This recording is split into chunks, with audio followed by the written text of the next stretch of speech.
great sunshine and sunny day to each and every one of us. So, yeah, vlog time again about the goodness, faithfulness of Jesus sa buhay ng bawat isa sa atin, no? So, ito po ang nakalagay dito sa mga Bibles. Please, no? 1 John chapter 5 verses 4 to 5. Meron po tayong dalawang napakahalagang mga verses. Ulitin ko, 1 John chapter 4 verses 4 to 5. Yan. For whoever is born of God overcomes the world, our faith. For whoever is born of God overcomes the world, our faith. Who is he who overcomes the world?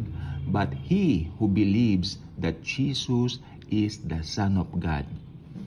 Keyword po natin dito yung faith at saka yung believes, di ba? Nandyan po ang tinapos na gawa ng Panginoong Hesukristo. God of God siya, Diyos siya, naging tao siya. Pero, paano magiging epektibo yung ginawa niya sa krus ng Kalbaryo sa buhay ng isang tao? Yan ang maganda natin pag-usapan, no? Yes, nandyan na po siya kasi meron pong tinatawag na practice ngayon or aral na universalism. Hindi po totoo yun. Ang kanila pong tinuturan, ligtas daw lahat ng tao. Even without going to Jesus, even without going to the cross, ligtas na raw ang tao. That's a big lie from the pit of hell. Hindi bababa ang Panginoong Jesucristo rito kung ganun lang ang konsepto na kanyang nasa isip. Ang kanya pong nasa isipan ay tulad nung kay Moises. Nung natatandaan po ninyo, natuklaw ng mga ahas yung mga tao. Tapos ang sabi ng Panginoon dito kay Moises, kumuha ka ng tansong ahas, gumawa ka ng tansong ahas, at ito ipulupot mo doon sa isang kahoy. At sabi ng Panginoon, kung sino ang titingin diyan, gagaling doon sa pagkakatuklaw. Okay? Nangyari, ganun nga po. Yung mga tumitig doon sa bronze snake na nakalagay doon sa pole, gumaling. Yung mga hindi tumingin, napahamak po sila. So, ganyan lang po kasimple. Old Testament pa lang po yan, ha. Ang Old Testament, ito po ay shadow. Shadow pa lamang nung mga katotohanan na mangyayari sa New Testament, which is the substance, the Lord Jesus Christ Himself. So, ganun din po tayo ngayon. Kung sino man ang mananampalataya doon sa nakapako sa krus ng Kalbaryo, or should I say, doon sa nakapako, tapos na hindi ba? Kape ko, baka lumamig, sandali lang po. Sayang naman, di po ba? Malamig. So, kung sino man ang titingin doon sa napako sa krus, pangako ng Panginoong Ama o God the Father, maliligtas. Sapagkat napakahalaga kay Ama o kay God the Father, yung ginawa ng kaniyang anak, ang God of Gods na si Jesus sa krus ng Kalbaryo. Napakahalaga po niyan sa kanya. So, titigan niyo ang aking anak na si Jesus. Lahat kayo maliligtas. Saan? Sa pagkakatuklaw ng ahas? Kasi ang ahas po, pag tinuklaw ka niyan, may venom siya. May venom yan. At hindi po magandang magiging epekto sa tao. Mabilis pong papanik yung venom, ikamamatay ng isang tao. Mas mahigpit po roon o mas matindi roon ang kasalanan. Akalain nyo, pinanganak pa lang ang tao, may kasalanan na. Yung venom of sin is the greatest and most dangerous venom of all. Dahil ikapupunta mo yan sa impyerno. Akalain mo, you will spend all of your eternity in hell together with the false prophet, the Antichrist, and Satan himself. At together with all those unbelievers na nag-reject kay Jesus since the beginning of time. So, napakahalaga po na alam natin kung paano maligtas. Paano ba maligtas ang tao? Ito na po siya. Sino man ang mananampalataya sa kanya, magkakaroon ng buhay na walang hanggan.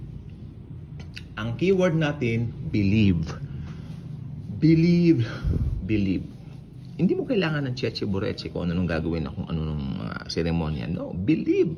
Look unto Jesus. Actually, yung looking unto Jesus, that's it. Nakalagay sa Book of Hebrews. That's believing, oh, He died for me. Di ba lahat ng kasalanan ko kinuha niya na?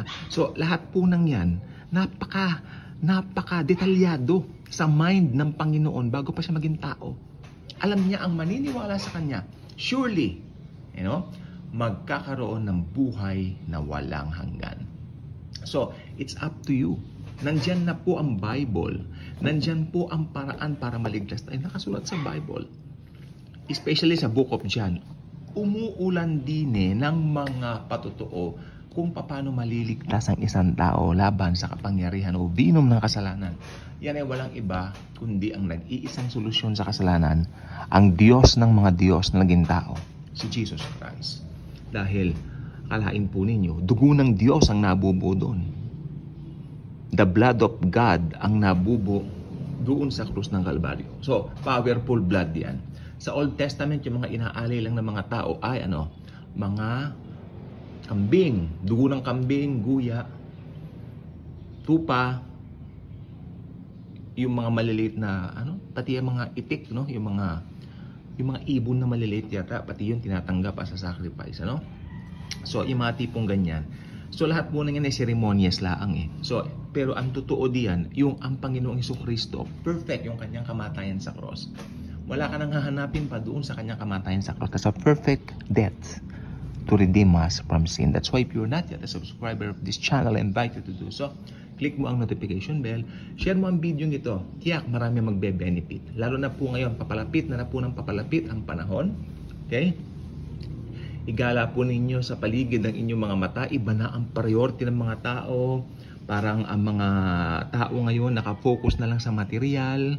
Parang pag magsasalita ka ng mga bagay na spiritual sa kanila about Jesus, hearing the words of Jesus, mga ganyan, sila po ay parang tumatawa. Parang they don't take it seriously. Pero tayo mga Kristiyano, ma-open ba tayo dito? Hindi po. Ipag-pray po natin sila. So, subscribe, click mo ang notification bell, share this video. Marami magbe-benefit. Promise. Thank you. And as always and forever, Jesus truly loves us all.